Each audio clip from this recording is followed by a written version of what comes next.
Hopefully no derogatory comments. Hello everyone, good afternoon. It's another Sunday here and you're on the Overcast Gamer Show. What's the date today? Is it is the 29th of May. 29th. I believe. Yep, we're getting there. We're rocketing through this year. We really are. Oh, nearly E3, everyone. E3 is so close, I can just about taste it. Yeah. That's a weird thing to say, but there you go. I feel I almost think of E3 as more sort of looming over my shoulder. Yeah, absolutely. It's that kind of feeling.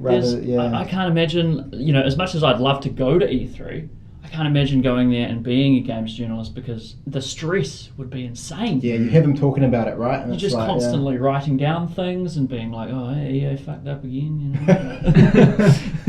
EA dropped the ball. Yeah, exactly. But Bethesda press conference is the first one off the bat.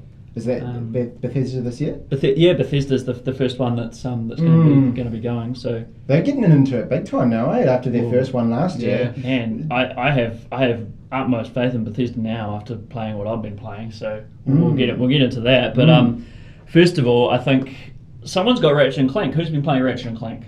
I've been playing Ratchet. Yeah, Ratchet and Clank. I finally finished it off. Nice. Yeah. So I started it around the same time as you did. Yeah. But I got distracted by other things.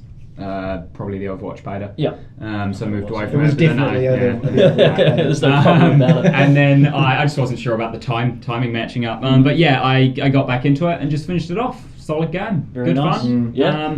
The pacing at the end was really weird. It is strange. There's like 3 bosses pretty much in a row, and the first one is the hardest by a mile, and then the other 2 are just a joke. Like it's a bit weird. It's weird. It is weird. I actually recently borrowed it off Michael. Very nice. Yeah, the infamous Michael that you may have heard mentioned maybe once or twice in our podcasts. Yep. And have played. I was kind of in a similar situation in that I started playing it and then Uncharted 4 came out and I'm not gonna be waiting there's no around. way your conscience would let you go if you're playing Ratchet and Clank while you had Uncharted 4. Exactly. And it wasn't happening. Especially given that I'd put myself on media lockdown to avoid spoilers for Uncharted for the previous kind of 2 weeks of that. So it wasn't happening. So interesting. Pacing issues. It's good fun. It's a hard one to kind of rate because it's a good fun game, and that's what you play games for, fun. It was fun. It was very nostalgic. There were a lot of points in it that were just nods to the original game. You know, like you meet a character who you met in the original Ratchet and Clank, and you'd be like, I feel like we've met somewhere before. And you're like, yeah, we did about 10 years ago. But yeah, it's also hard one to rate because I guess you didn't notice, maybe if you've played them recently you have, but the plot's a shocker. There's just nothing really. It's terrible. It is terrible. There's just nothing at all. So it's like you're having fun going from planet to planet, but you don't really feel like there's a reason for you to be doing it or anything. The reason is just you want to revisit those locations again. That's what's carrying you through it. Yeah. So I really would be interested to hear what someone thinks who never played Ratchet and Clank before, because for me, the pull was wanting to revisit everything I'd visited and see it now in PS4 graphics and everything. Yeah, I never really played it as a kid. But I think that's the thing, right? Is that it's a kid's game, and so kids don't. I mean, have you sat down and watched a kids show recently? Aside from like the excellent ones like Adventure Time and things like that, which are just not pure really gold. kids. Not really, shows. not really kids shows, but masquerading as children. Yeah, they're animated, and that's kind of it. Yeah. They don't really need a plot. Kids just want to be running around, smashing shit, which Ratchet and Clank does awesomely, and it to be colourful. Yeah. And that kind of zany characters. Yeah, zany characters, exactly. I feel like we all, perhaps to some certain degree, all just kind of sort of imprinted our memories of what Ratchet and Clank perhaps was back in the day onto this new game, and then we all went, but there's more. Wasn't there more to this? But there probably wasn't. You know. Yeah, I loved it. I thought it's everything it needs to be. It's such a solid platformer, and we haven't had such a solid adventure platformer in such a long. I can't even remember the last one we had. I loved it. Absolutely loved it. It was just, I guess, it was just a bit of genre fatigue, maybe. Yeah. When they at that particular time. I mean, the mascots really died out. They did around. I don't know, Crash, maybe Nathan Drake. I guess he's kind of a mascot, isn't he? But those sort of like anthropomorphized mascots really died out. Yeah. Console mascots. Jack and Daxter never took off. I mean, the series did well, but as a platform's mascot, it never really stuck or anything. Yeah, exactly. Sackboy on PS3. Sackboy, Sly Raccoon, and things like that. Yeah, they sort of stopped putting them on the box, right? Like I remember back in the day, you go out and buy a PlayStation 1. There's fucking Crash Bandicoot on the front of it. You ain't fucking see none of that anymore. Nah. It's kind of gone away from that with a bit of, I suppose, brand prestige, I guess. Like, buy a PlayStation 4 and look at its sleek, shiny blue box. Yeah, and you can play this grey blue shooter and this grey blue shooter. Yeah. But no, Ratchet Clank is great. You've also been dabbling in Diablo? Yeah, so it's not exactly a new season. I think season 6 started a wee while ago now, but I never started up, so I just jumped into that. So basically, you're looking at me confused, Dave. Seasons in Diablo are basically, you can create a seasonal character, and a seasonal character is someone who's separate from your account, so they don't have any of your benefits like your leveled up merchants or your your items you've put in storage to use. They start like you've just picked up the game and never played it before, and so you have to go through with nothing. And then at the end of the season, your seasonal character gets migrated back into your account, so you have access to everything again. Wow. And really, just every season. The season is almost like the pre-release for items, so they'll put new items and new sets into the season, and then when the season ends, you can get those items in the core game. Okay. So it's basically like you can get all these new cool items, but you've got to start with nothing. Mm-hmm. And it's just good fun. You do it every now and again. I mean, Kyle, I play it with mostly, and yeah, we just run through it every season. We remember. We actually missed 5 apparently, but we did like 2, 3, 4, and now we're doing 6. Is that a common mechanic for strat games? I don't know, to be honest. I don't play too many. What other there's a lot of games like that do have seasons, but yeah, Diablo's the one that definitely sticks out to me. I've never heard of that before. And yeah, pretty much you also just get account rewards. So it's like there'll be achievements. They call them chapters. It's like chapter 1, 2, 3, 4, and if you complete all 4 chapters, you get special. Like I completed season 6, and stuff like that, which just doesn't really carry prestige because if you're still playing Diablo 3 now, you're probably playing it because of the seasons. Right. And if you're playing the seasons, you're gonna get the chapters done. Like they're not particularly difficult. Yeah, totally. So it doesn't really have prestige. It's more just like I did play at this time. Do the seasons? Do they just have the normal difficulty curves and things as well? So you start off on normal, and then when you hit like 20 or whatever, you pump it up to hard, and then through. I mean, now I'm not sure if they added it this season or last season, but you can go up to Torment 10 now for difficulty. So previously, I think Torment 6 was the highest. Sure. So basically, it goes like easy, normal, hard, master, and then torments. I think torment 2, torment 3, torment 4. Okay. Then you go up to torment 10, and before they added it, you would have thought that's madness. Torment 10 from torment 6, but actually we're just blitzing through torment 10, wrecking shit with the new set items. Yeah, well, that's the thing, right? They I mean, Diablo for me. If someone goes, why do you play Diablo? And it's like it's loot. Basically, it's loot. Every 5 seconds you get a new item. That's it. It's click because you're not like the actual mechanics is fuck all. Like you're clicking on things, and basically you'll wear through a mouse by playing Diablo because you just the whole time. And the only thing that really keeps you in it is that they've got a really good like drip feeding of the next item. Yeah. And you just always cool. What's the next big thing? And so if that's the carrot for players, they're just going to have to continue to add difficulty because all the items are just there's always that next thing. Yeah, and I mean that's the fun behind the seasons as well. Is that pretty much you play the game to start with a level 1 character with fuck all and get to a character who can just blitz through Torment 10 and laugh, and everything's easy. Yeah. And when you hit that point, you're like, cool. Now I wait till the next season, and then I do it again, and I start with a character who struggles on normal, and then build up to a character who just absolutely thrashes Torment 10. Like, that's just what you do every season. Do they still do... Because I remember in Diablo 2, a big thing was getting rushed through games. So you'd go on and you'd get a friend who'd rush you through. Yeah, so Kyle did it for me because our first characters we played, he played a barbarian and I played a wizard. And we got them up to 70 naturally and progressed through stuff. And then I decided I don't really like the new wizard set. Yeah. I don't like the mechanics behind it, so I rolled a Crusader, and he was just like, cool, roll Crusader, and he just did a couple of Torment 10 things with me just standing at the start point, and I was just like level 1 to 70 in about 5 minutes. Yeah, absolutely. It's so satisfying. I remember, doing that in Diablo 2, and it just being the best thing ever, Yeah. and within like an afternoon's play, you just had this kick-ass character, which I don't know, it was awesome to play, but I kind of wondered, like, does that break the game? But then you think about Diablo 3 with seasons, and it's like, it's cool. Yeah. And they added something, I think they added it this season, which is rebirthing. So you can rebirth a character because you've got a finite number of character slots. You basically pick a character and say I think it's called rebirth the character into the current season. So it will pull them out of your regular pool, drop them in the season, start them at level 1, but it's like it's that class and name, and you don't need to, if you've run out of character slots, you don't need to delete someone. All the items that were on them get put in your storage, your bank and everything, and they get pulled over as a level 1 into the new season, which is a cool mechanic. I like that because I am someone who has a male and female of every class at 70. Like, I just have them all.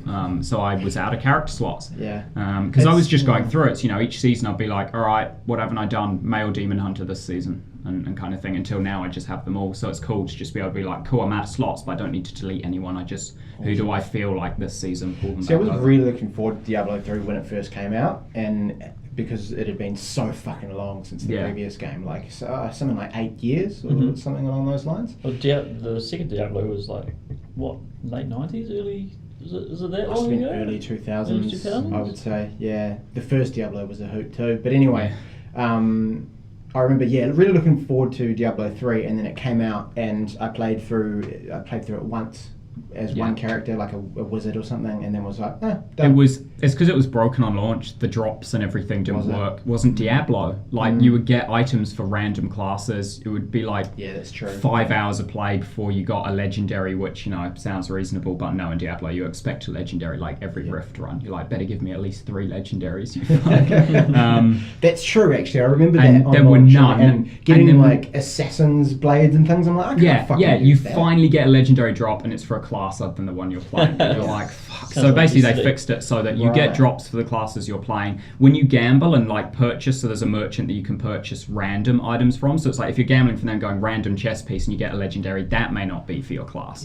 But if you get something that drops, I've yet to see. I mean, I didn't pick up Diablo 3 till a year or two after it came out because it just sounded like garbage, the state it was in at launch. And so for me, I've never picked up something off the ground that's dropped me that was for a class other than the one I was playing.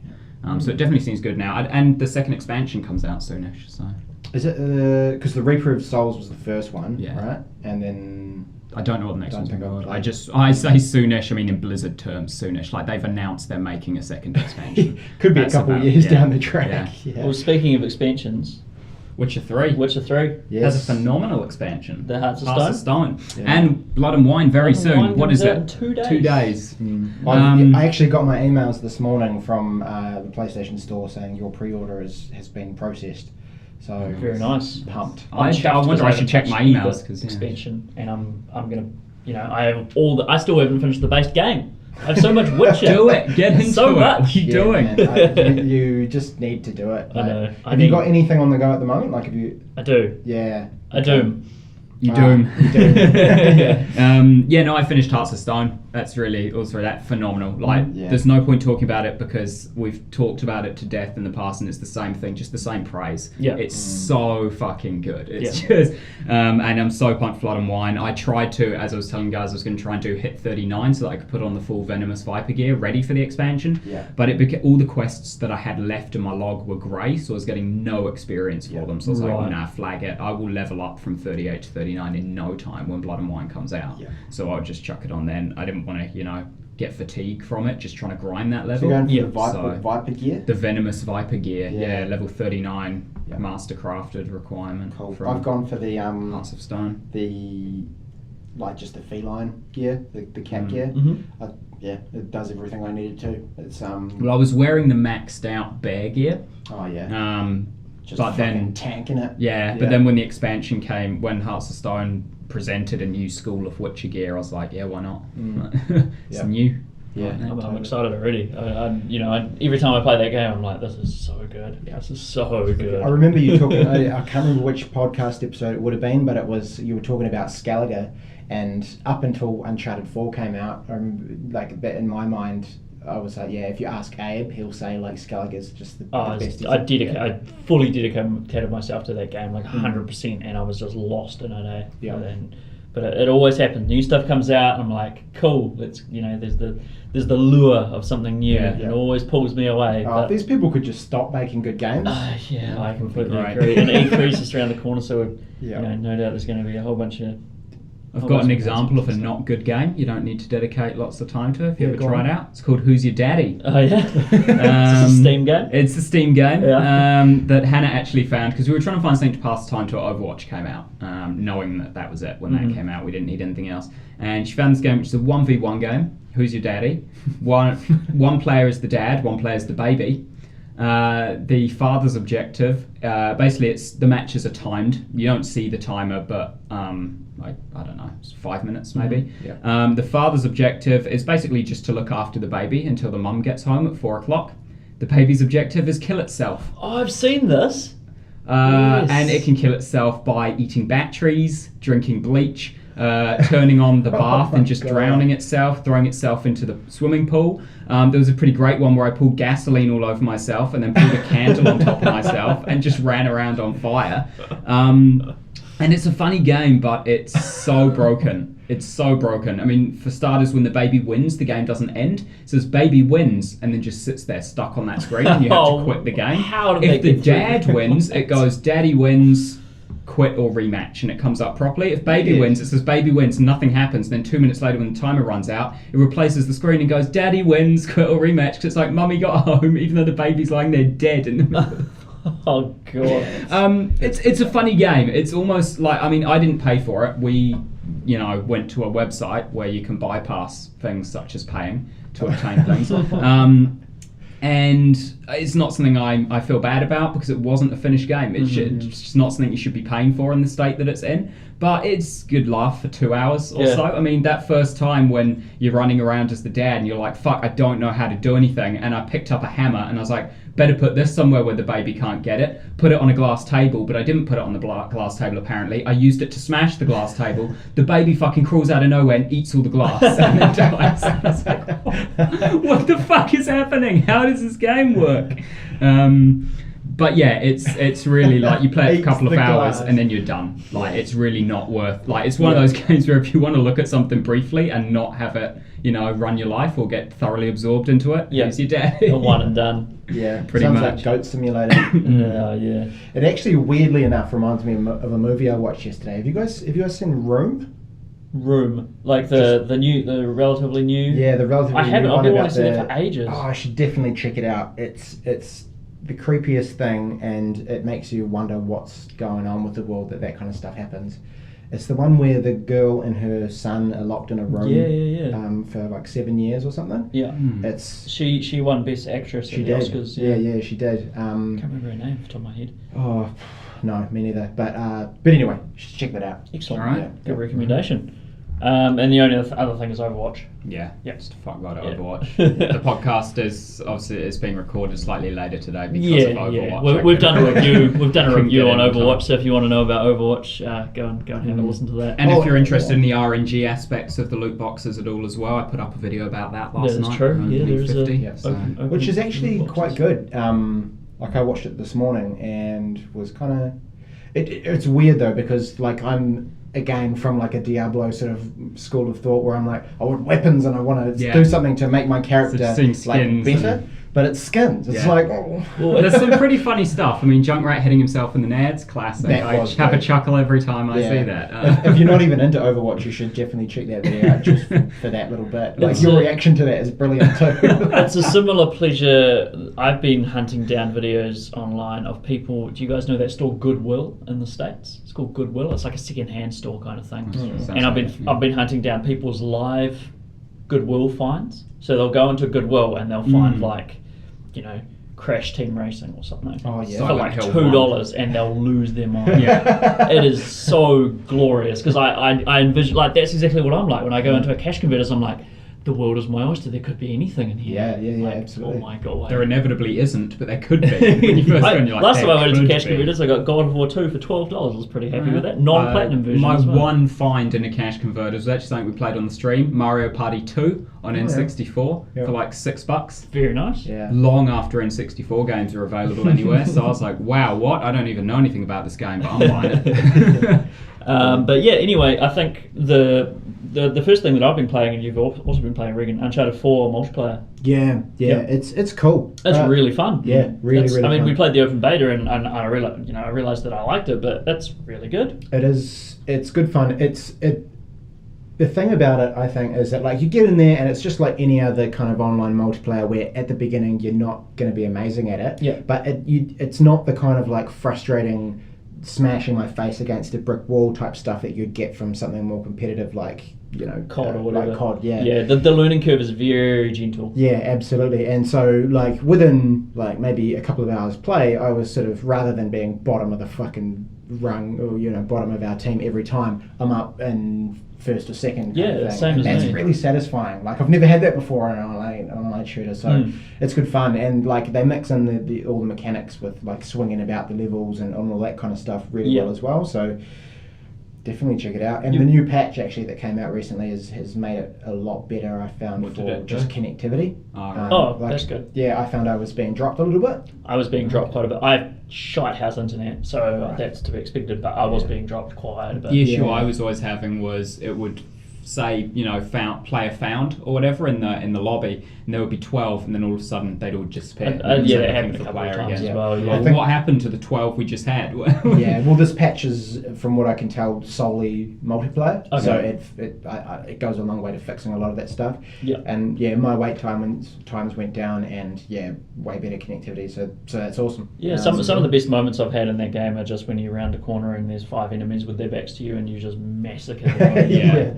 Yes, and you feel that rush, and then you get killed immediately. Yeah, absolutely. Well, swings and roundabouts. But equally, I've had times where I've just been running along, pretty sure I'm on the other side of the map to everyone else, checking my little HUD thing, and then you round a corner and there's just 5 dudes in front of you, and it's just dead. Yeah. Which is cool. But all those like near misses and near escapes are fantastic as well. Yeah. Like if you do some sort of swing away from people and you like survive by the skin of your teeth kind of thing, you feel really good. Yeah, it's really cool. I mean, when you boil it down, it is kind of what it is. There's a little bit of character progression in there, in that you can get weapon unlocks and better loadouts and that sort of thing, which seems relatively slow paced to me. Like the unlocks, they definitely are. I'm still trying to figure out all the currency and all that sort of jazz. Haven't done any of those like vanity chests or anything like that. I got a lot of vanity chests. Also, Michael gave me a couple of codes for some DLC stuff, because he was like, I'm not going to play the multiplayer at all, or if I do, like, I don't care about this stuff. And I got enough currency from it to buy the Haunted Pack or whatever from the store, which is like evil demon skull face Wraith. So now whenever I'm on villains, I'm just Wraith with the devil skin weapons where they're just like glowing lava magma, and I'm pretty sure it makes you a very easy target spot from across the map, but I don't care. I would imagine so. That was always my thought too, like, and you can get the not clowns, but the goofy costumes where they've got rabbit ears and things, and it's like, well, you're just giving you're yourself a big target. You're a massive running pink target. I'm just shoot you down, you fool.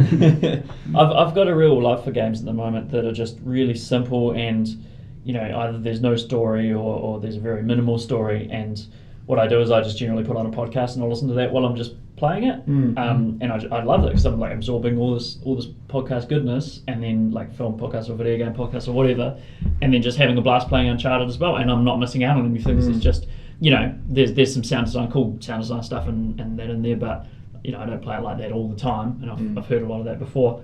But I love it. It's one of my favourite things to do now. Just whack on some headphones, listen to a podcast, and just jam out some Uncharted 4 multiplayer. Absolutely fantastic. Yeah, it's good stuff. I'm enjoying it too. Yeah. The other thing that in that similar vein that I've been playing, which is just kind of balls to the walls action, and you don't really need to pay that much attention, is Doom, which is excellent.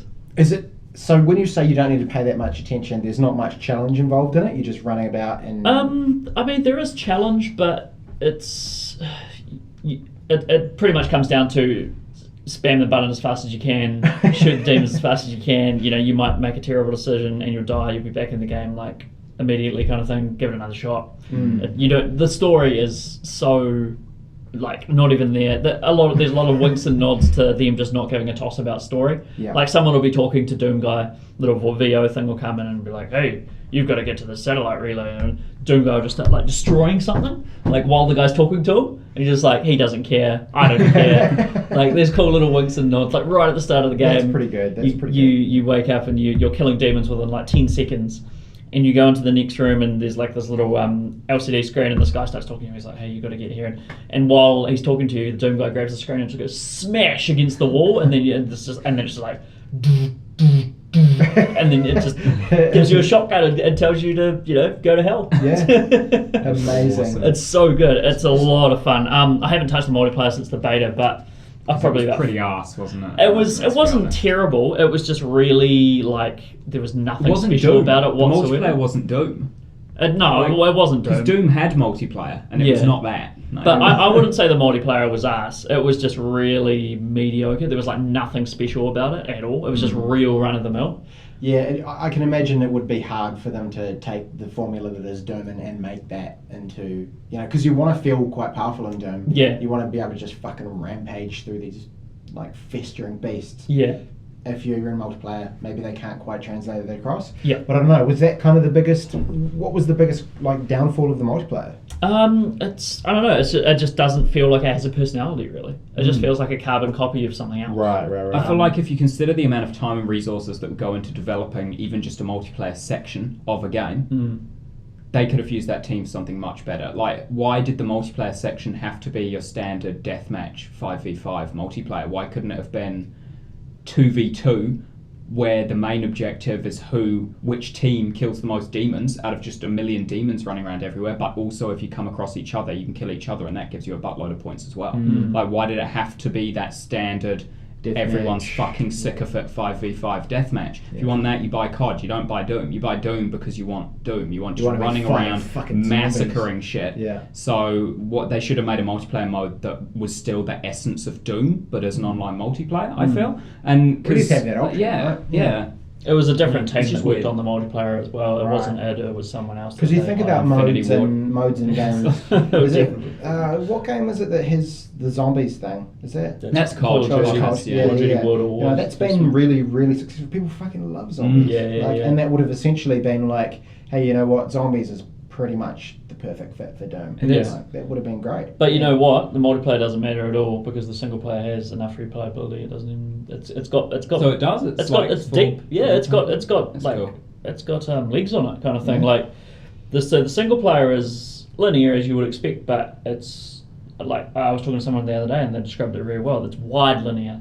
The levels are very wide. There's lots of secrets and things embedded, secret passages and collectibles you can get. There's also Sounds an a lot upgrade like system. GoldenEye. Maybe. Secret passages. Yeah. These ones are a lot, that you don't just clip through a wall. Great. But yeah, no, there's also an upgrade system which is really cool. So it's it'll give you challenges for different weapons. It'll be like kill 3 demons with 1 blast of the shotgun, and you'll get like an upgrade point or whatever. So you've constantly got that in the back of your mind when you're running around shooting character people. progression in there. Yeah, absolutely, yeah. And you can upgrade every single weapon. You've got different mods. You've got 2 different mods as far as I can tell so far that you can put on each weapon, and each of those mods has like 3 attributes that you can equip, kind of thing. Right. Yeah. And then you've also got your, I think it's called a Praetor suit, and that's just essentially your big Doom Marine guy suit. And you can upgrade that as well. So, less damage to explosive barrels or something like that, or your radar will tell you where secrets are, or will direct you toward the secrets. He doesn't turn into fucking Master Chief, does he? With his big suit? No. Nah, good. No, I don't know what you mean by that, but no. Like with, he just, anyway, let's move on. He's finishing the fight. Yeah, no, it's really good. I'm about 4 hours into it, and having an absolute blast. Awesome. I think it'll be something I'll pick up, but perhaps down the track. I think. Yeah. And let's talk about that for a bit as well. Actually, the way I got it, because I found it for $59 on Dick Smith Electronics online site, which has recently been acquired by an Australian brand called Kogan's. Oh, interesting. Yeah. So the game, I thought I saw it for $59. I was like, this is an error. I'm grabbing it straight away. I'm letting everyone know about it so they can grab it straight away. Dick Smith has already gone down the shitter, so who cares? They have, yeah. And I picked it up, and it didn't arrive, and they gave me a tracking number, and I was tracking it, and it was unavailable the entire time I was trying to track it. It was like package unavailable. I was like, I'm never going to get it, am I? They're just going to fold them, and I'm going to be one of those people stuck with a $300 Dick Smith voucher that you can't do anything with it anymore. But no, it did arrive eventually. 6 working days, I think. So it took quite a while. That would have come from Australia, though, right? Exactly. Yeah. It is dse.co.nz, but it definitely. I have no doubt in my mind it came from Australia. Is the 6 days wait worth the extra $40 that you saved? Yes. There you go. For me, yes, because it's a game that I wouldn't have been happy paying full price for, but the fact that I only paid $60 for it, I love it. Absolutely, I think that's just the greatest, equivalent of exchange kind of thing. It's really, really good. So that deal's still on. It's still going. So it's either they're just not vigilant and they don't realise this is happening. No. Or it's an actual them trying to. That's their price. Yeah, they're maybe they offer those deals every now and then, and to try and retain some goodwill from people after Dick Smith has only been selling phone cases for the past 8 months, kind of thing, and that's about it. Yeah, maybe. Well, I guess keep an eye on it, Abe. I will, and I'll post any of those deals that I see on our social media. Maybe this is the start of something good. It could be. It could be a good relationship, us and Dick Smith Electronics. Yeah. Oh, God. No, kill me if that ever happens. Reagan. Yes. PlayStation Plus game. Yeah, so this month we had some pretty terrible PlayStation Plus games. Yes, well, what's new? Yeah, the one I've played so far, because my goal actually this month I probably left it a bit late, but next month I'm going to start a monthly thing.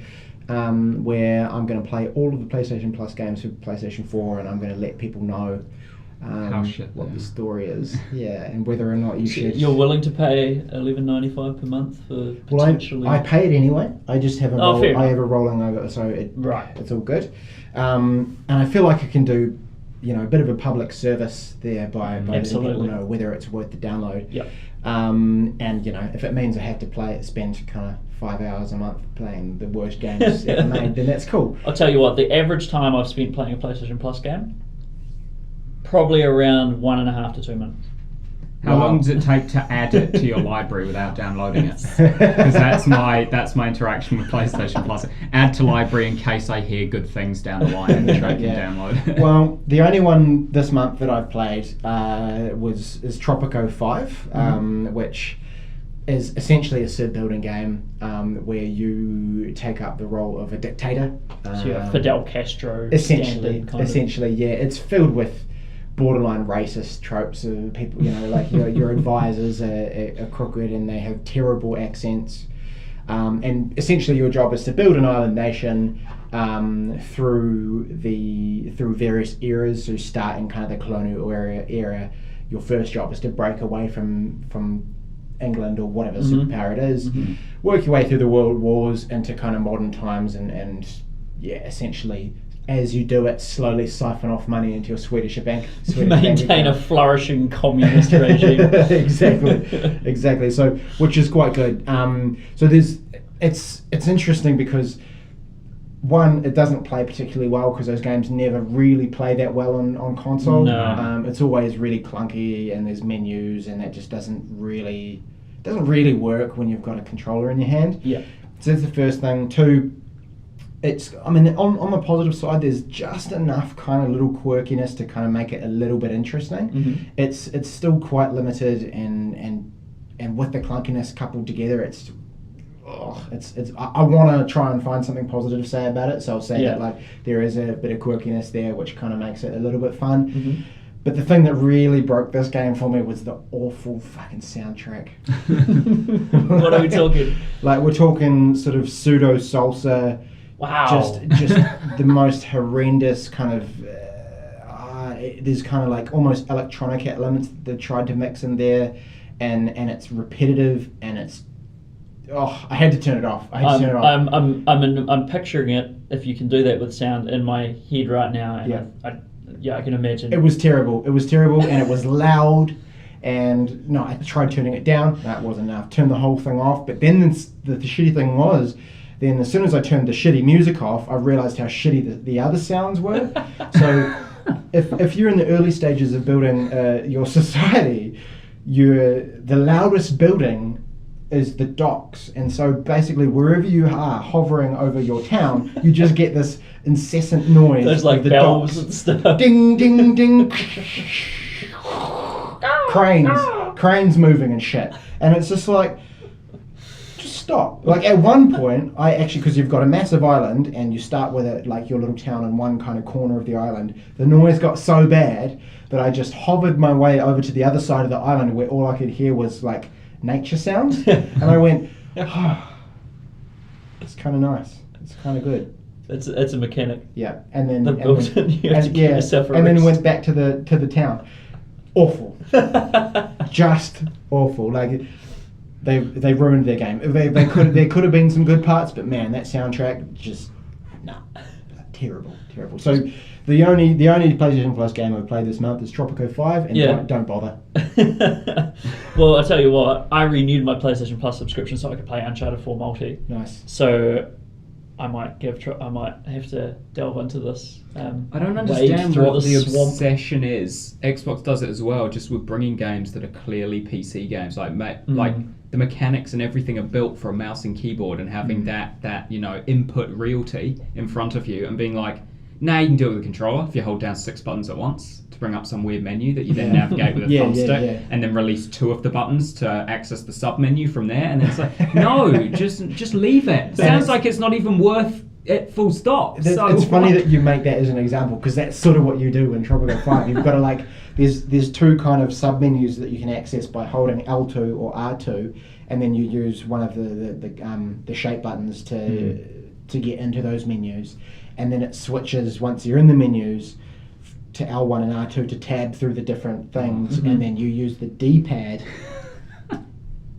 Maybe the sounds like Metal Gear Analog Solid 2 as well. style controls. Yeah, You can hold down about 8 buttons. Yeah, to tab across to different things, and pretty pivotal things that you would need to do that would be fine with a mouse because you just fucking click on them, are like 4 or 5 spaces down in menus that aren't clear that you can get into, things like that. So it's, I mean, if you like Civ builders, you might really enjoy it, but you're going to have to push through a lot of shit. Maybe that's one to chuck on your headphones, so you don't have that incessant salsa Listen soundtrack. to a podcast, Yeah, perhaps. Yeah, it might work. I'll give it a shot. No, actually, I'm not going to give it a shot. I'm done with it. It's gone out of the I'm done library. with it. Deleted already. It's still on the hard drive, but you'd have to pay me to get back into it. Just request a PayPal refund via the. I did that because they, how Sony's real shady, and they charge me if you don't turn it off in your settings, they'll charge you again. It'll auto renew. Yep. I thought I'd turn it off, but apparently I hadn't, so they charged me again, and I was like, I'm not having that. Those guys were shite house. Give me my money back. So I filed a PayPal dispute, and I got my money back. Oh, nice. Yeah, it does work. On a similar vein to that, my PlayStation Plus subscription renewed last month. Got an email telling me, because I do it 12 monthly. Mm-hmm. Oh, yeah. I had no saved payment details on my console, and no money has come out of my account. So I don't know what's up with that. That's sweet. I've got PlayStation Plus still. Have another 12 months. I'm just never going to fiddle with the payment options or anything, because it seems to be working for me now. Maybe you've got an old credit card that you just forgot about. I've never had a credit card. It's literally no money has come from anywhere. So if I ever want to make a purchase through PlayStation Store, I'm not adding details. I'm going to go down to the store and pick up a PSN card, enter it that way to get some wallet funds. I'm just going to see what happens. Pop it down to the dairy and pick up a card. Because I don't want to add my details in case it retroactively charges me for PlayStation Plus. I'm just going to leave it while it's going, see what happens. You've jotted my memory actually, because I renewed my subscription, and I was like, there's a racing game for PlayStation Plus available called Tabletop Racing. Yeah, there is. So I downloaded that and had a go on that. No, no good. Nah, that was going to be the next on my list to give a shot. So. Yeah, it's very boring. It's personality-less again. It's just a crappy little racing game with nothing special about it. You get power-ups. There's about 3 different power-ups. There's missiles, oil or something. They're just it's the most stock stand. It's like people sat down in a boardroom for literally about 2 minutes. They're like, right, we need to make a racing game. We'll have the most the power-ups that are used in every other kind of like zany racing game ever made. But wait, boss. What about adding something new? No. None of Get that. out. Yeah, yeah. What part of tabletop did you not hear? That's our unique angle here. Yeah, so the whole thing is that you're small cars and you're riding around in between fizzy drink cans and houses of cards and things. And wasn't there a game in like the early? It was a Micro Machines. I love that fucking game. It's no Micro Machines, let me tell you that. I remember the level where you drove around outside for a bit and then you drove up. Oh no, I think you fell down the drain pipe from the roof and there were like pigeons and shit. And there was some great Hot Wheels, the original game for PlayStation 1. What a game! What a game that is! It's a racing mixed with like freestyle. I know freestyle motocross, but it's with cars kind of thing. So freestyle motorsport, I guess. So when you're in the air, you can hold down the D-pads and you can do tricks with your car. You do spins and flips and stuff. I was like, this is Tony Hawk mixed with Need for Speed. This is the greatest thing ever. Oh, what a game! Hot Wheels for PS1. Go pick it up. All right. If you can find it. Yeah. Let's move on to news. Yes. There's been a lot. Two real big things that have happened. So we have Batman Return to Arkham, which is the Arkham collection. Right. Horrible disappointment. I thought it was a new game. And then I watched the trailer and I was like, oh shit. I was stoked when I saw it because I knew exactly what it was. I was like, yes, this has been rumoured, now it's confirmed. So we've got the Rocksteady games. So it's the Arkham Asylum and Arkham City package. Completely discounting the Arkham Origins, which was made by Warner Brothers Montreal. Right. So those are the first two in that kind of trilogy of games, right? Yeah. So were the first two, because I have I bought the third one and played it, and to be honest, didn't think it was that great. Arkham Knight? Yeah, the most recent one. Oh man, fisticuffs. We're going to have fisticuffs over there. The one with the Batmobile. Well, the driving wasn't the great though. Yeah, but it's such... I love Batman, so the story is so good in that game. Arkham Asylum was the best in the series. If where you're going is were the first two any good, the first game in the series, in my mind, has always been the best. Right. That game really flourished with linear pathing, and as soon as they opened it up and made it sandboxy, that's where they lost me. I've played them all still, and I enjoyed all the games, but for me, the very linear pathing of Asylum made it the superior contender. I loved all three of them. Arkham Knight was... There's some moments in there that I haven't experienced in gaming before where it gave me feelings. It was fun, but I think part of the issue for me was that I picked up that third game and there's quite a precise battle mechanic and there's a lot of timing involved, and timing isn't for me. Yeah. I tend to just mash buttons, and so that didn't quite work out. But it does have the Assassin's Creed Shadow Mortal Kombat. That kind of style thing. But anywho, so these games they're making. Yeah, the collection's coming out. So they're so I believe it went Asylum, Origins, City, because I think Origins was after City. Because they would have had to have a gap in between, because Rocksteady take their time with making their Batman games, so they would have had to have a gap. So they had Montreal to fill in that sort of year when they were still making Arkham City kind of thing. Yeah. But no, I'll definitely pick that up. I own Arkham City on Xbox 360, but I'd love to have it for PS4 and Arkham Asylum as well. And are they doing a revamp of the graphics and things? Yeah, they are. Yeah. It doesn't look that much better, but it looks a bit better, so it's fine. Not that that's what it's about, right? No, and they're not the worst looking games to start off with anyway. Even going back and playing Arkham City a little bit, it's not a bad looking game at all. Yeah. I think when you're talking about the value proposition with Doom and that exchange, I think that's another reason why Asylum stands out for me, is because Arkham Asylum was pretty much, let's be honest, the first truly good superhero licensed video game. Yeah, full stop. So I didn't buy it for ages because I didn't believe people when they said it's actually. I was like, no, superhero absolute shit. There's there's a cognitive dissonance here for me where I'm not quite understanding the superhero game and good have all been bundled together. And then I saw it for like $40 somewhere on PS3, so I picked it up, and it was phenomenal. It was a good game, full stop. And then the fact that I also got it for $40 in New Zealand, amazing. And that's why Asylum, that could also be, as I said, the reasoning I give is that I preferred the linear pathing of Asylum, but it's probably also largely influenced by the amazing value of that game, $40 for what I consider to be the best in the trilogy. Yeah, I think if you're not a fan of Batman, or if you don't really care about Batman, you enjoy them, I think if you like Batman, you'll love those games. Like I love Batman, and I know a couple of people who love Batman as well, and I've talked to them, and they all love them as well. Like absolutely adore that. Just being in Batman's shoes and being able to be Batman. Yeah, I think that's so cool. That's a good point, because a good friend of mine who his name's George. He's a hoot. Hey George, if you're listening.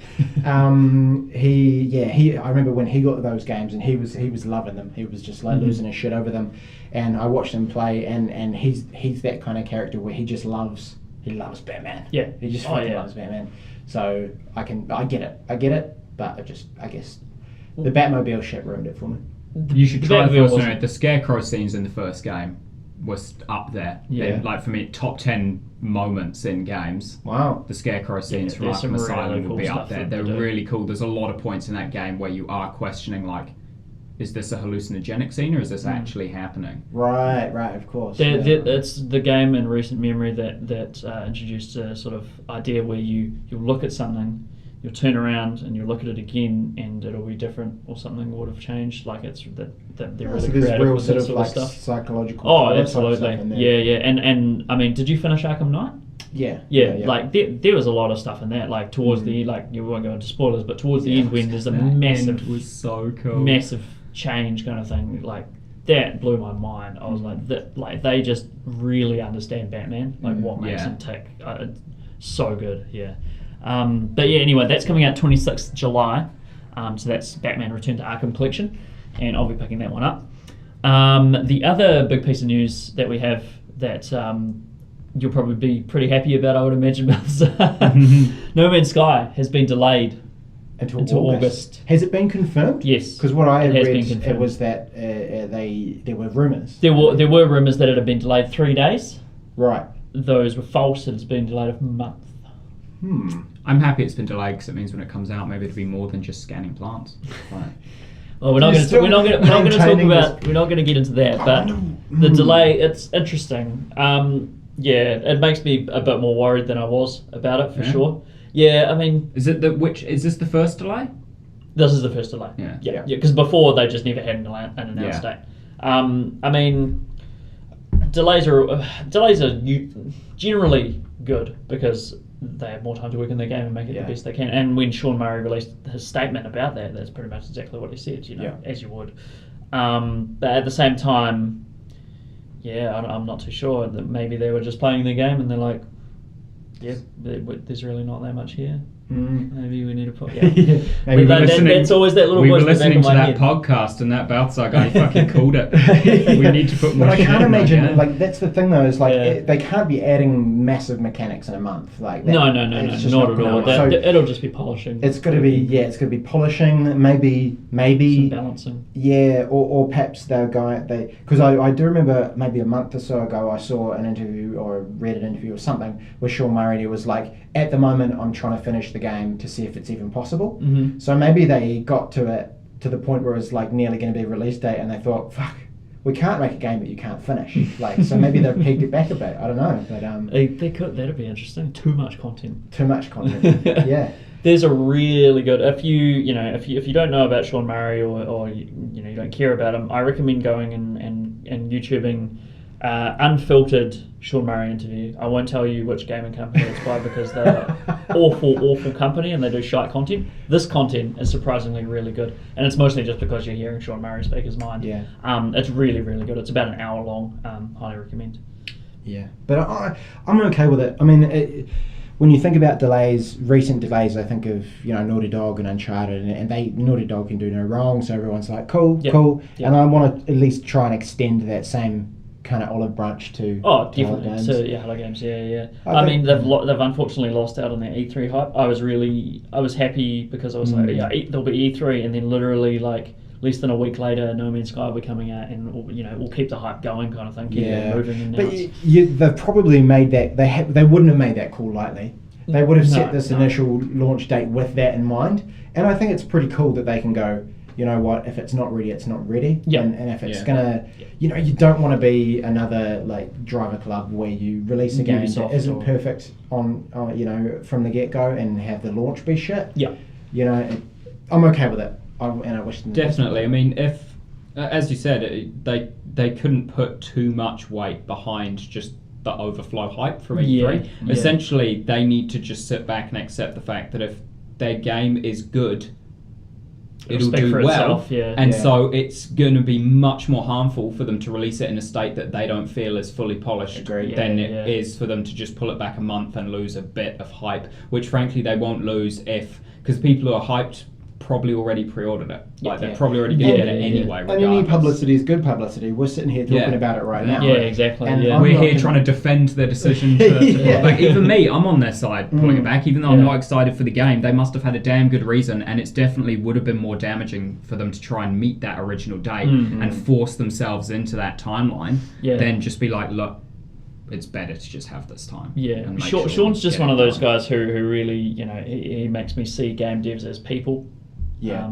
He seems he's really humble, and he seems like he's putting absolute heart and soul into this project, and he's just a dude who's just taken on this enormous endeavor. Just a dude with a beard. Yeah, a stunning beard as well. But yeah, no, that's going to be interesting. We'll see what happens with that. But I'm a bit more optimistic now. I chatted through that with you guys. Actually, my immediate gut reaction was, oh no.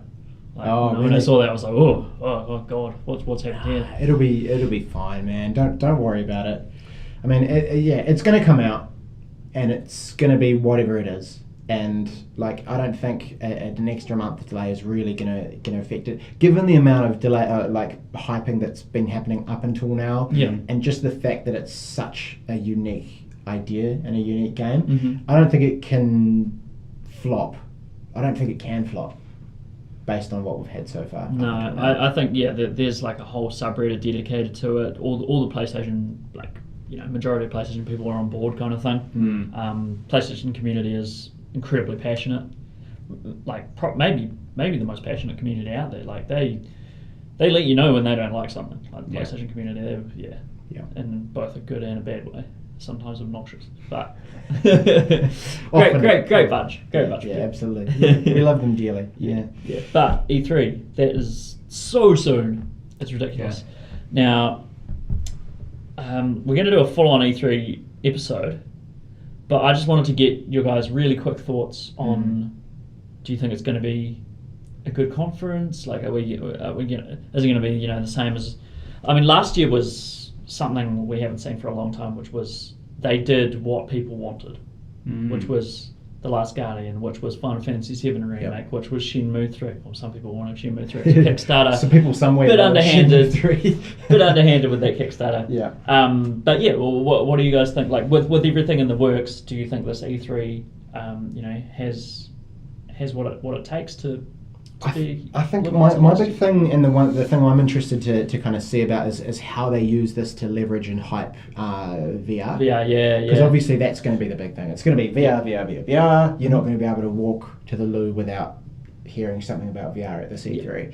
So how are they, because it's kind of almost predisposed in everyone's minds that's going to happen, like it takes away some of that opportunity for them to just go boom and drop something and have it be awesome, like they did with Final Fantasy last year. So how are they going to leverage and how are they going to build hype around VR and get people wanting to buy it when we're already kind of primed for it? And it's such a hard thing to show off, as I've mentioned before. Absolutely. No one wants to see some knob walking around on the stage. Just kind of like, the two PlayStation Move controllers. Absolutely. I think that's going to be the biggest thing for me. And then obviously, like I always just love game announcements. There's going to be some. It's just so batshit insane a lot of the time. And getting some release dates as well. There's a few. And Last Guardian now is coming out this year. They confirmed it's coming out this year. They did like that site that I mentioned before has done a full-on spread. Like someone got to play it. Someone got to play Last Guardian. It's there. It's real. The site that showed. But is the person real who got to play it? Are they real? Yes, they are real. Yeah, it's I read through it, like the playthrough. It doesn't sound like amazing or anything, but if it's got the spirit of Shadow of the Colossus on paper wouldn't read amazing either. No, probably not. But if it's got the spirit of Dan Ico, 20 minutes. Out to the middle of nowhere and then kill the beast. I actually saw a funny video online the other day about Shadow of Colossus and how it might have been the VG guys.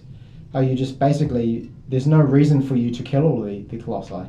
You just go out. They're just harmless beasts that wander in the landscape, and you just slaughter them all. Were you doing it to resurrect someone? Hang on, are we getting into spoilers here? For a fucking 20-year-old game? Yeah. Have you finished the game? I've not. It doesn't have a plot. It has an initial setup premise in the first 30 seconds, and then that's Yeah, it. that's right. Right. Yeah, you did. And in the initial first 30 seconds, I believe, and this is just I don't even remember, I believe you carry an unconscious person somewhere at the start of the game. Isn't it like? And then you're told, kill these beasts and maybe something good will happen. Yeah.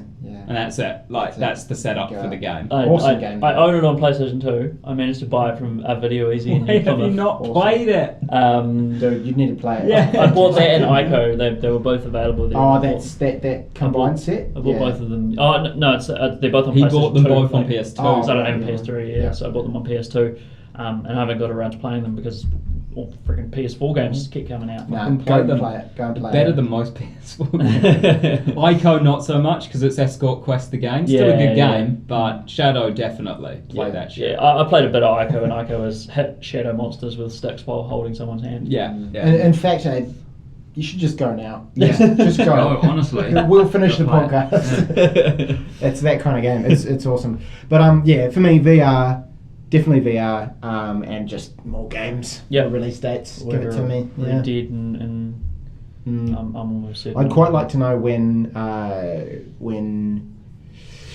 Horizon Zero Dawn. Well, that's been delayed, right? Has It's been it? delayed till next year, next March. Thanks Yeah. for the news. There's been so much news.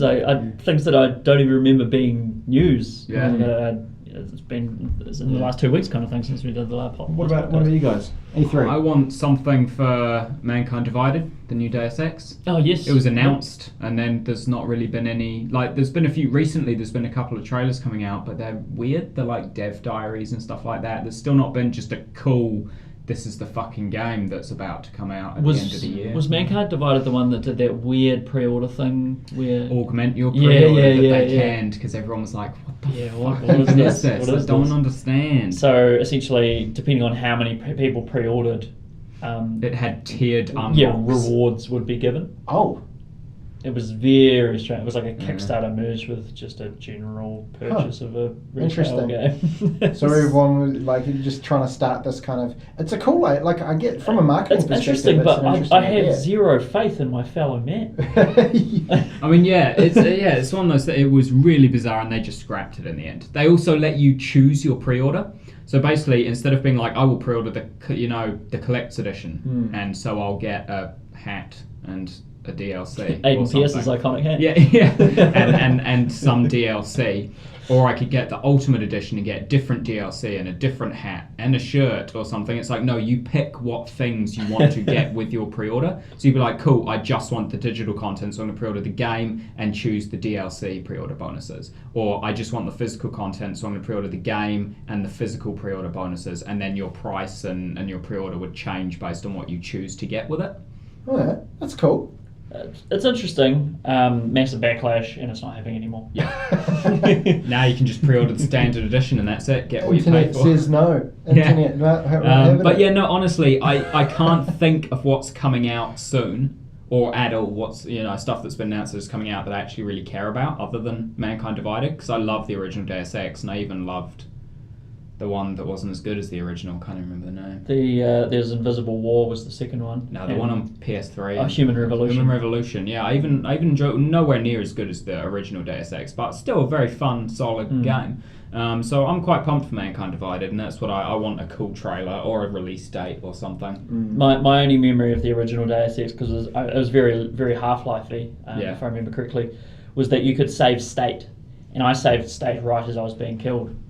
Oh, one of those. And it was about 15 hours in or something. I was like, fuck this game. Why would it let me do this? Exactly. And I was, Always it's save like in a new slot. my mate, when he was playing, I think it was Oblivion. It might have been Skyrim, but he chose to be like a vampire kind of thing, and he saved state exactly when he was coming out of a cave. Yeah, he was coming out of a cave, and he was dying, and it saved As he was dying. Amazing. Amazing. What a pain. Oh man, I've got a good vampire story from Oblivion. Same friend George. he originally had an Oblivion. This is back when I was a student and I couldn't afford anything. George had a PlayStation 3 and he got Oblivion, and I just sat at the back of his room eating sandwiches, watching him play Oblivion for hours on end. I miss those days. Great days. Great But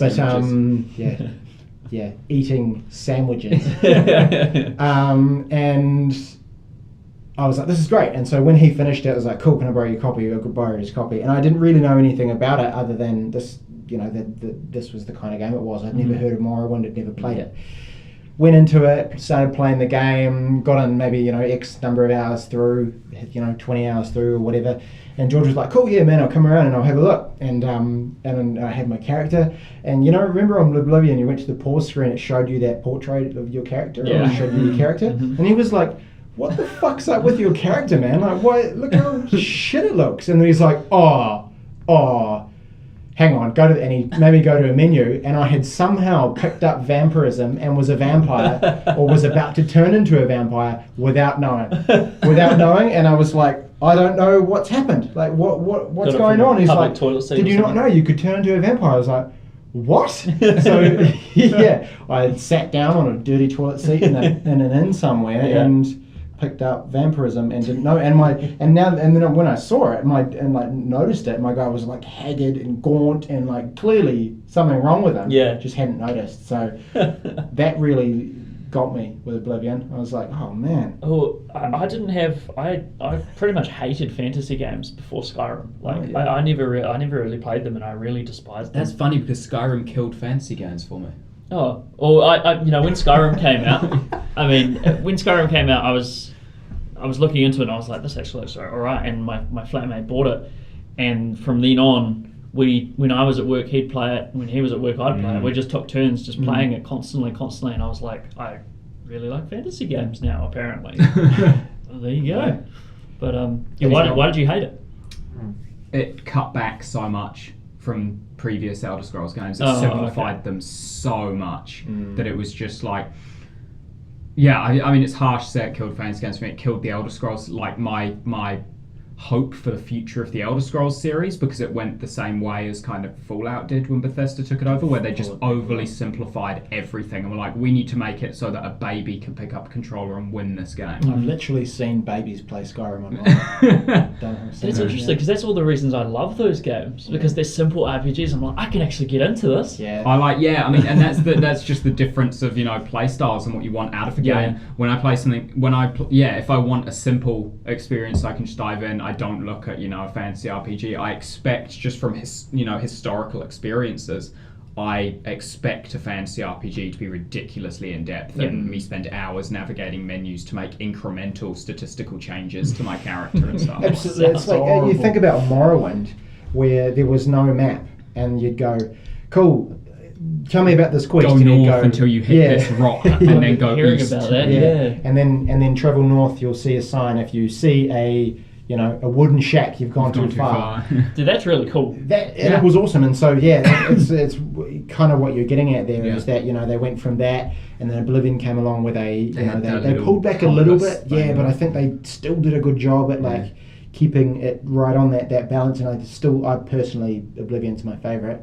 And then Skyrim, while I still really enjoyed it, definitely pegged things back quite a bit there. I love the interaction of the creatures in Skyrim, because you'd be those moments where you're like fighting a giant or whatever, and this dragon will just come out of nowhere and throw him like 1,000 meters into the sky. I was like, that, like, it looked terrible, but I was like, this is incredible. Like, I have a good story now. That's what it's all about for me. Like, just getting those, whether it's meant to happen or not, whether it's just like some sort of collision detection that's gone horribly wrong. The veil is starting to fall down with Bethesda games for me in that regard, like using that particular engine. Like Fallout 4 came out and I was like, still a fun game, but fuck. Like, where that dude the guy at the start puts his clipboard on his back like it's a shield. Just shit like that. And it's like, come on guys, like that's not the level of polish I would, just take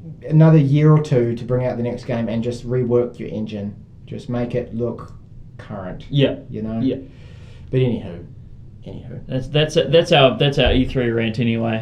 We'll next episode will be full on E3. Like everything is going to be E3, and it's going to be literally days before E3. Yep. So we're just going to have a massive chat. It's going to be extreme. Everything E3, and I'm currently writing a foreword for E3. What to expect, especially from one certain developer, goes by the name Ubiquitous Software. So look forward to that because. I'm having a blast writing it. Excellent. I can't wait. But yeah, we've got one more thing that I think we should discuss. And Balthazar, I think this was yours, the new 3DS. Oh, This that's is me. great. That's Yeah. me. Yeah. So really yeah. nice. Oh, right. you're getting a new 3DS. Yeah, I'm getting have a a new new 3DS. 3DS. Nice. It's in the well, hopefully it's in the post at the moment. Good But move. yeah, no. It's so. I might have mentioned a few times going to Europe soon, and I was like, fuck, I've got to sit through like massive plane rides. I need me some games. So jumped on New Zealand's favourite auction site and got a new 3DS, which I then learnt is significant because Yes. there was the 3DS and then the the new new- 3DS. Yes, there is With- quote unquote. But of new. course, you're getting Shoulder- a second-hand new 3DS, not a new 3DS. Yeah. It's all very confusing. the old new 3DS. But it has an extra thumbstick and some shoulder buttons or something. Yeah. And a better processor or It's a good whatnot. console. And so what I am quickly, and it comes with a Monster Hunter 4 Ultimate Edition, which I hear is the Ultimate Edition of Monster Hunter 4. And Also, actually, that's a lie. It's the only edition. They never released it on anything else from it. They just beautiful. yeah. And Pokemon Omega Red or whatever it is. Mega Ruby. Omega Ruby, there you Nice. go. Cool. Nice. So I feel like those are going to be two pretty solid games off the Yeah. gate. Yeah, man. But I quickly learned, because I was, okay, cool, well, what's the next step? Like, what are the next games that I can buy? So I jump on YouTube and Google and just kind of Google miscellaneous things like top 3DS games just to get kind of stick my toes Yeah. in the water, Yeah. so to speak. Yeah. And realize that I am about to enter into an entirely different world of You gaming. can get anything on 3DS. It's and you know, there's so many games that were for early Nintendo consoles, and they've just gone have this on in 3DS, you know, and so many JRPGs that are really highly rated, like Fire Emblem that I've never heard of. Fire Emblem, I wouldn't peg for you. No, I can give you some Yeah. recommendations. I wouldn't recommend Fire Emblem for you purely because of the quasi-dating sim aspect of it as well. Right. That just doesn't seem like it would be your jam. I find hilarious elements like rub your partner while they sleep and listen to them groan for affinity points. Wow. Because do you Japan. use the touchpad? Yeah, to do yeah, that? yeah. Oh my god. So weird. Just and things like this. So it's like a whole, because you know, obviously all my gaming up to now has been, you know, pretty exclusively PlayStation console based. So this is it's going to be interesting. It's and it all seems to be funneled through Nintendo. So everything seems to have a bit of quirkiness and a bit of weirdness to it. Yeah. And I can't fucking wait. Like I'm really looking forward to it. So All right, from what, shall we each give you a recommendation? yeah, for if you've games got to them, look for? lay What do them you on got? me. Lay them on me. Well, there's one game I want you to get, but there's one game that you should probably get more. Okay. So the game I'd want you to get would be Donkey Kong Country Returns because it's so good. It's it's a solid platform. It's so much fun. Yeah. The game that I want you to get because I want to see what you think of it is a Professor Layton game. yeah? Oh, I've Which- seen which these one? come up. Yeah. Well, I've got Miracle Mask. I've But- got Phoenix Wright versus Professor Layton. Yeah. I mean, That's the latest one, right? Is it Yeah, the- and that's not a core Professor Layton game. It's crossover with Phoenix Wright, which is another Nintendo DS franchise where you're a lawyer, and so it combines puzzle solving with courtroom battles. It's pretty cool. When you say courtroom battles, do you mean as a... Presenting evidence and like. Oh, that sounds great. It's a fucking fantastic game. Brilliant. The Professor Layton games they just have that. They're everything that Nintendo. For some likes, reason, that I'm weird- picturing in my mind like where in the world is Carmen Sandiego type Yeah, stuff. he's Yeah, you're not he's an too far English off. gentleman with a top hat. So Um, kind of like he travels Tintin around meets with a Sherlock young Holmes. child. yeah, Which is accompanied by kinda Luke, weird. the young post young- boy. There's just like some really weird off the cuff kind of remarks that people were saying. You're just like, you probably shouldn't have said that. it's Yeah. really odd. But it's a beautiful art style. Like everything's like an definitely. anime, like hand painted kind of Oh, cool. animated. It's a really good looking game. Okay, good. Yeah. So that's two. Mm-hmm. Beautiful. I'll put those on the list. I will give you a 50-hour JRPG, what I would feel to be the best one. You're gonna say on Xenoblade? Heliod. I'm not. No? Not because that's just too big. I can't change that. And because it's like a remake for Wii game, I'm going to give you one that's a DS exclusive game, which is Bravely Default. Oh, I've heard this one come up as well, yeah. Very good game. There's a sequel out now, but isn't there is, yes. Braver Default. No, it's not. Bravely Defaulter. Bravely Defaulter. But no, it's got some really cool, interesting mechanics in it. As someone who likes kind of turn-based JRPGs anyway, sometimes they can feel a bit slow when you're doing the turns, but it's got two systems, the Brave system and the Default system. The Brave system allows you to basically queue up your next 5 turns to do them all at once in one turn. So if you're like, cool, I'm about to finish this guy off, I'm going to queue up everyone attacking 5 times in a row, go. And then, of course, if you don't finish them, you've got to fucking wait for ages till you get a turn again. But then there's default as well, which is where you can pass your turn to build up a turn. So then you could queue like 5 turns in a row, but then still get a turn the next turn if you just have one character passing several turns in a row. So it's just a kind of interesting gamble system to take your turns.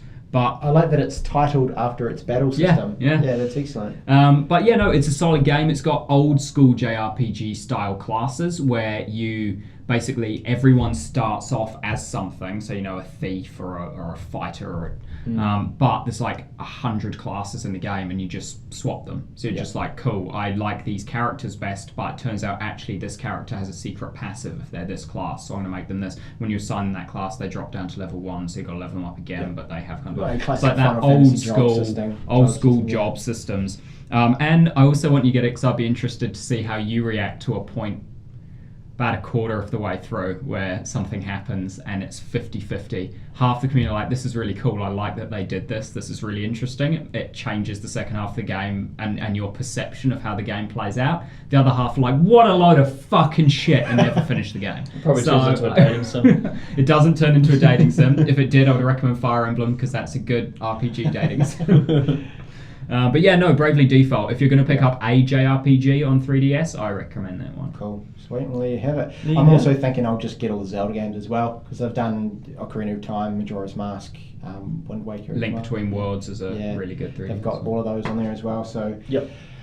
I'm looking forward to it. Yeah, whole new world. So I'll keep you guys all updated on how that pans out. I think Pokemon in and of itself is just going to keep you entertained for absolutely. God knows how long. Yeah. And these ones are 3D Pokemon games. Haven't played any. There's you can fly in them. That's what blew my mind. Not just like you get the move fly, like you actually get on and you can fly and you can fucking fly around the island and choose where you want to go and land. That's rad. So cool. And you can encounter legendary Pokemon in the sky. It's cool. All right, I'm sold. I'm sold. It's awesome. I'm sold on this thing I've already bought. Totally. As soon as when it turns up, I'm going to jump into those 2 games and stick with those for a while. But I'm still tempted to walk down to the game store and have a through. Save your money. If you're gonna ride the London Eye, expect to wait like 3 hours in line and have like $50 on it. It's funny the stories I've heard about that, because I just got on it, didn't pay anything. I never got on it because the line was too big. I was like, nah, there was no queue. Back in 2000, when it was put up as the Millennium Eye, there was no queue, there was no entry fee, you just walk up and sit on, because everyone's like, why the fuck is there a giant Ferris wheel in Middletown? This is gay. No one was on it, and then some tourists were like, let's do the Ferris wheel. For no reason. I like all good cities have a Ferris wheel. In my opinion, it's so bizarre though. Yeah, all over Edinburgh has a Ferris wheel. We need a good Ferris wheel here in Wellington, don't we? Yeah, I reckon so. But we've got the bungee. Windy, but that bungee. The way we don't anymore. No, the bungee it snapped on someone, and but it was while they were like down. They weren't in the sky. One of the cables snapped. When did this happen? Ages ago, man. Like a year. It has been gone for a while. So where was the bungee? Where was it set off? Was it off a building or something? No, the bungee was beside one down Four Kings, or the vertical one. Right. Yeah. It fucking snapped. Yeah, but there's someone. They were like getting it down to like strap people, and it wasn't in the sky when it snapped. So the cable broke, and they're like, oh yeah, we should probably not do this. Well, it's probably a good thing it snapped now rather than in 2 minutes when you're in the air. That's incredible. The Ocean Spectre was on the way. Cable snap. Well, there you go. Someone skyrockets off and lands in the South Isle. I think that's about it. That's about it for this episode before we just start going off into random tangents about previous Wellington fatal attractions. Thanks for joining us again, guys, and make sure to I'm going to actually pimp some of our content because we are putting out constant content now. So we've got 2 videos up recently, both Balthazar's actually. We've got Cheese Souls episode 2, in which he takes on the Curse Rotted Greatwood, and it's a big sack attack. Many bull sacks. Yeah, many sacks. Scrotum slashing extravaganza, as I said in the social media. So we've got that, and we've got his Overwatch loot crate opening, 50 loot crates. I watched that as well. It was very interesting. I didn't really know anything about it, but every time I was like, oh, it's purple. I was like, oh. I'm excited for We were on a streak at the start. I watched someone else's 50 later and they didn't get one for like 10. It was just blues every time. I'm like, oh, I got pretty good boxes. Yeah. So we've got those, and we'll have the my E3 bit coming this week as well, so look out for that. Check out overcastgamer.com, of course. Yep. And subscribe to our YouTube channel because we need 100 subscribers in order to get custom URL, and for me to not say youtube.com / channel / uppercase U lowercase x y p1. That's the one. Don't go to that though, because that may not be us. That's probably some 12-year-old kid from Wisconsin or something. Anyway, thank you for tuning in, guys, and we'll see you again in a fortnight for E3. Everything E3. Boom. See you later.